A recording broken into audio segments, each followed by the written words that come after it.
Bienvenue chers téléspectateurs à l'émission La Science chrétienne et son simple message.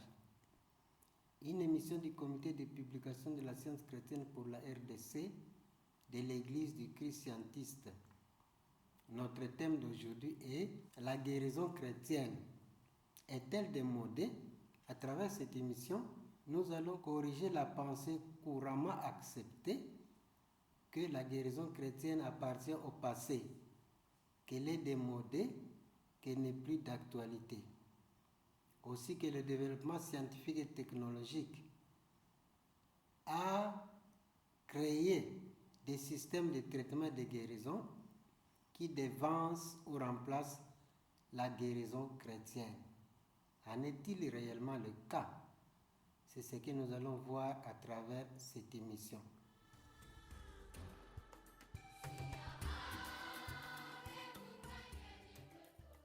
Pour parler de mon expérience, mon premier contact avec la science chrétienne fut en 1973.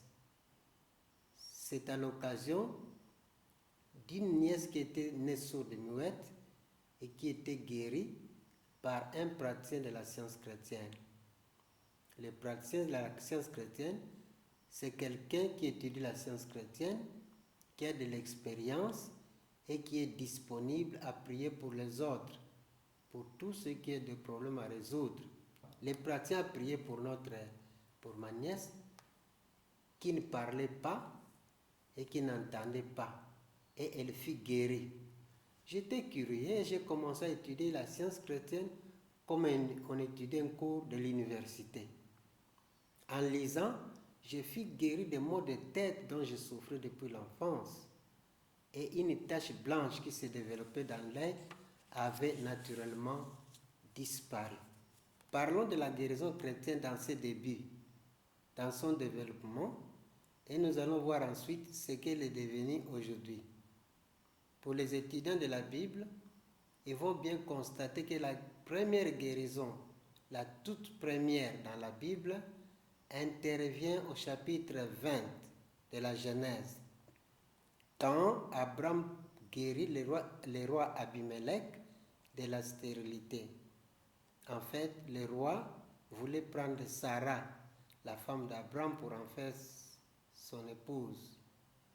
Sans savoir qu'il était la femme du prophète, il fut frappé de la stérilité, lui et toute sa maisonnée.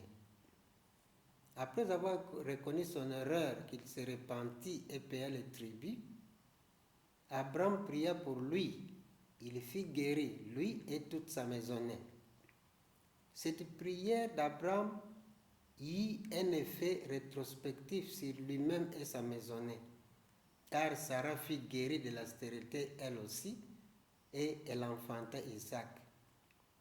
Quand vous poursuivez la lecture, vous constaterez que Isaac pria pour sa femme qui enfanta aussi. C'était la toute première guérison dans la Bible. Du moins, une guérison pour quelqu'un qui prie pour quelqu'un d'autre. Donc la guérison chrétienne a progressé jusqu'à la naissance de Jésus-Christ. Et Jésus-Christ aussi a guéri comme les anciens chrétiens, comme ses pères. Mais il y avait des particularités pour lui. La première particularité, c'est qu'il guérissait comme ses pères, comme les anciens. Au sujet de la venue du Messie, Jean en parle au chapitre 16, au verset 13, lorsqu'il dit « Quand le consolateur sera venu, l'Esprit de vérité, il vous conduira dans toute la vérité. » La deuxième particularité, non seulement qu'il guérissait, mais il a appris aux autres à guérir. Et les gens qui s'approchaient de lui pour apprendre à guérir s'appelaient les disciples. Disciples qui signifie élève pour ceux qui apprennent. La question se pose maintenant, comment s'approprier aujourd'hui l'esprit de vérité que donne le consolateur pour guérir de nos jours comme Jésus le faisait? C'est là qu'intervient l'apport de Mary Baker Eddy avec sa découverte de la science chrétienne. La science chrétienne est découverte et Mary Baker Eddy écrivit Science et santé qui contient la révélation complète de cette science.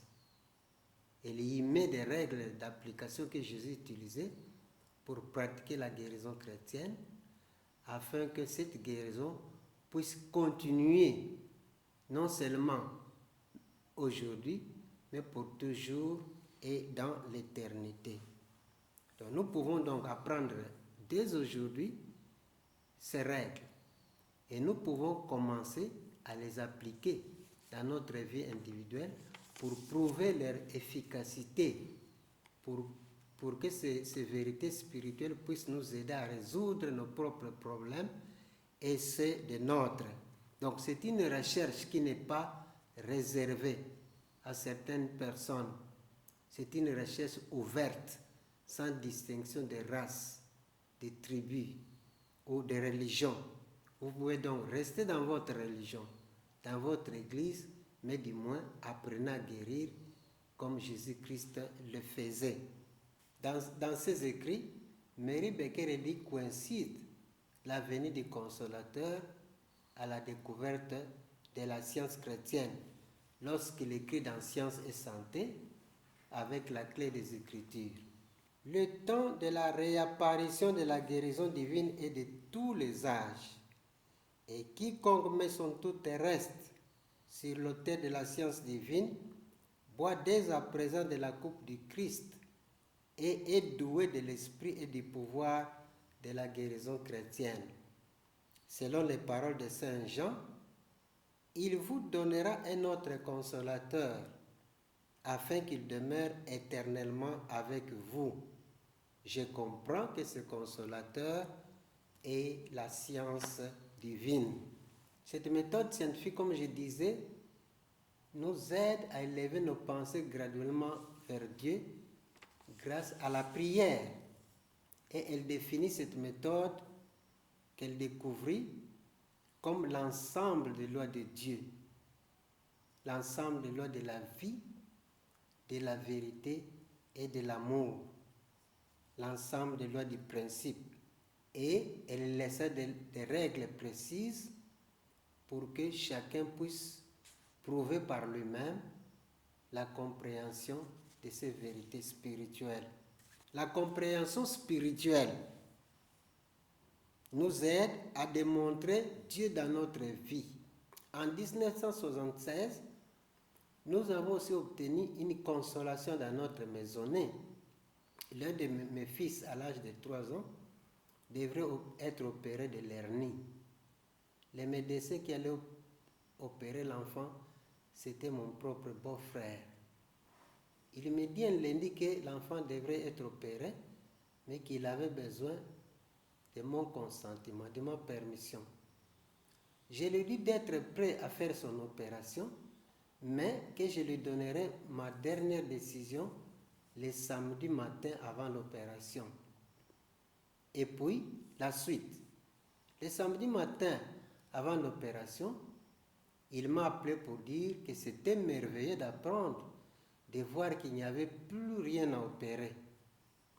Ce garçon qui avait 3 ans a maintenant terminé ses études universitaires et il est en très bonne santé. Il faut donc comprendre et nous devons avoir foi dans ce que nous comprenons. La compréhension et la foi se combinent ici. Il ne s'agit pas d'une foi simple, mais nous devons comprendre l'objet de notre foi, l'objet de notre étude. Nous devons comprendre Dieu. Et la compréhension de Dieu nous transforme complètement parce que nous sommes créés à l'image et à la ressemblance de Dieu.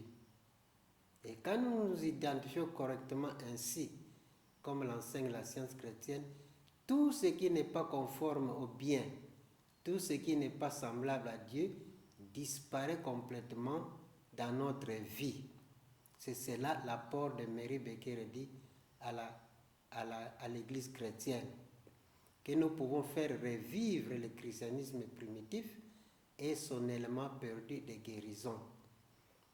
J'ai aussi été témoin de plusieurs guérisons opérées par des personnes qui étudient la science chrétienne pour eux-mêmes et pour leur famille. Parmi les guérisons dont je me rappelle se trouve la disparition des myomes, la disparition des tumeurs, la guérison de malaria et de la grippe, la guérison de la malaria et de la grippe chronique, la guérison de Mbassou. Mbassou, c'est une maladie liée à la sorcellerie. Et j'ai vu des enfants, des gens guéris des envoûtements, des conflits, des familles guéries, les difficultés financières, les blocages, les freinages dans les affaires ont cédé à un flux abondant de biens et à des affaires prospères. J'ai aussi témoin de voir les gens passer naturellement de leur simple salaire à un développement naturel de leurs entreprises, et d'autres ont construit leur propre maison d'habitation simplement à partir de leur salaire. Avec toutes ces preuves, peut-on dire que la guérison chrétienne est dépassée, qu'elle n'est pas d'actualité? La science chrétienne a été découverte pour rendre la guérison chrétienne perpétuelle, continue, constante, permanente parmi les hommes. Mary Becker dit aide l'humanité à le faire grâce à la découverte de sa méthode scientifique. La guérison chrétienne n'appartient pas au passé et n'est pas réservée à certaines personnes. Elle est d'actualité et elle appartient à tous. Tout le monde peut apprendre et pratiquer la guérison chrétienne aujourd'hui. Chacun peut le démontrer. Elle est active et puissante dans notre vie. Et nous pouvons l'apprendre et l'éprouver chaque jour. Et nous pouvons le faire dès maintenant.